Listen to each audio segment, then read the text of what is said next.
Okay, today we're talking about the story of Ndoro. She is an MDC activist who is said to be in Zimbabwe at the moment. Do you have any information about her? Yeah, the information I have is not concerning her being in Zimbabwe or in UK, because I was talking to people in the system today, just wanting to know if how safe she is in Zimbabwe, because I read that she's among the UK or 65 or whatever who are at Belvedere. And then in talking, the people in the system assumed that I know that she's part of the system.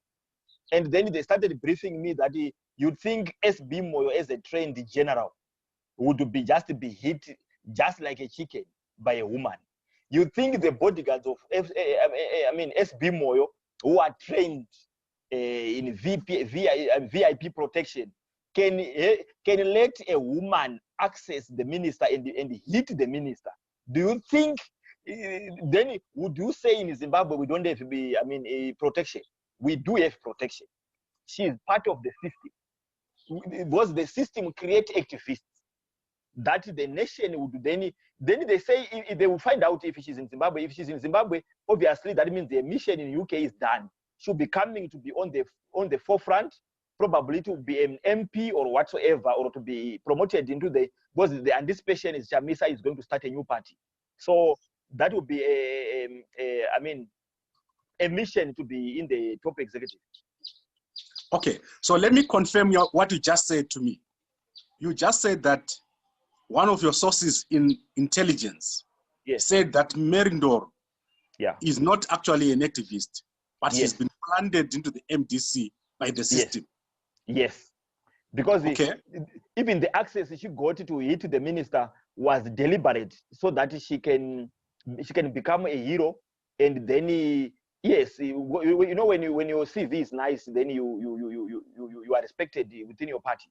You can rise through the ranks and structures of the party. Okay, where is she right now?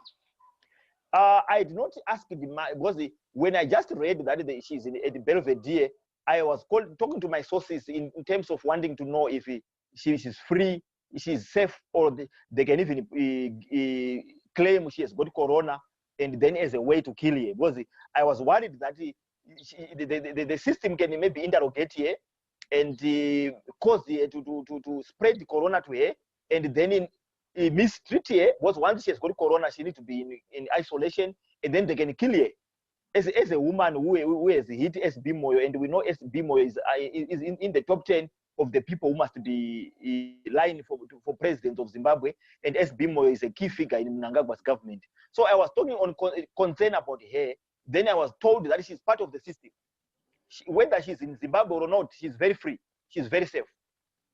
Okay, why do you think the Zimbabwean government is announcing that she's in Zimbabwe? They're announcing because you know what? When I was they're announcing that to show that they are now democratic, because they are talking that they are now, their hands are full with the COVID-19. They are not there for attention seekers and whatsoever. They are demonstrating that they are now democratic. They are now respecting human rights. So you can hit the minister in UK, and then you can fly into Zimbabwe, and you are safe. It's an act to show artificial democracy. Okay, so how does the MDC select its leaders? Because Ndoro is one of the, I think, Women's Assembly chairperson for the UK. How do they select? What criteria did they use to select her? MDC plays the game according to ZANU-PF. Let me remind you that when I was managing the Teresa Makoni,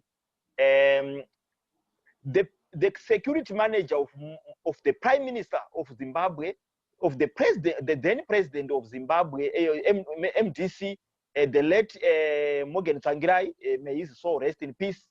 His security manager was a CIO who came to Tsvangirai and said, "I'm no longer loyal to Robert Mugabe, I'm now loyal to you." That was enough for Morgan Tsvangirai to appoint him his security manager.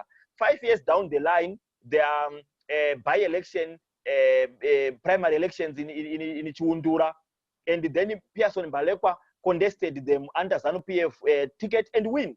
And then Kasukuere went in and stopped him from contesting because they had now exposed the game that Tsvangirai was managed by a CIO. Secondly, the Makon family organized Lokadia Karimatsenga. They are the ones who organized the Lokadia. Lokadia is a family and blood relative of the Makon family, and Lokadia is a CIO, is an intelligence officer. And that's why she made Tsvangirai to pay Lobola in November so that he can come back to be humiliated and pay a fine, I think a cow or so.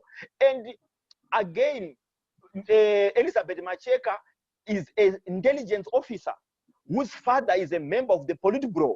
So MDC, they are so reluctant on security and they are heavily infiltrated.